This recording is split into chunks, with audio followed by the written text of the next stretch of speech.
I'm Feather Phillips. I'm the Executive Director at Pocosin Arts Folk School on Main Street in Columbia, North Carolina, Tyrrell County. And my husband and I and our son moved here in 1987.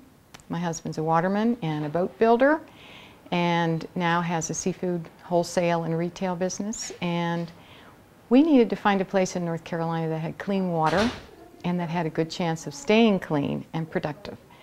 So we found our way up to the Albemarle Sound and the Alligator River. We came and spent a summer living temporarily in a camper, and we really liked the community. It's a very poor community, a remote community, and but the water's clean and the traditions are alive.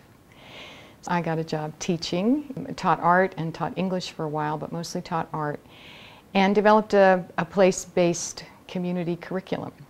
Very interested in interdisciplinary studies, trying to always relate activities in the art room to what they were learning in other classes, particularly North Carolina history and social studies.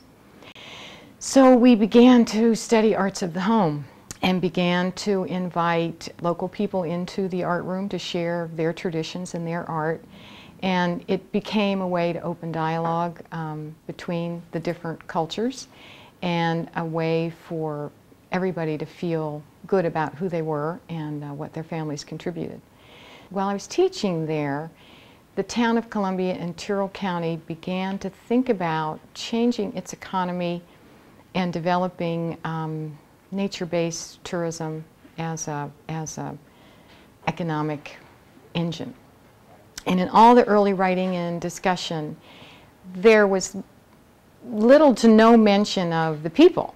You know, so there were ecotourism was the phrase of the day, and paddling and bird watching and so on, all in celebration of the establishment of Pocosin Lakes National Wildlife Refuge.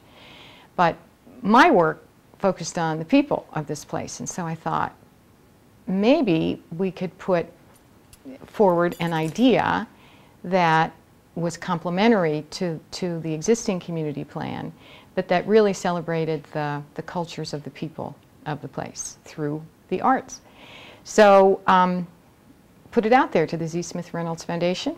They granted us a seed grant and helped us for the first 10 years with operating funds. And soon after came the North Carolina Arts Council and other private foundations, North Carolina Rural Economic Development Center, and we began to sort of inch along with a gallery, with workshops and classes, working with the local school system, and then inviting in professional artists and teachers for a retreat experience based on the Penland and John C. Campbell Folk School model.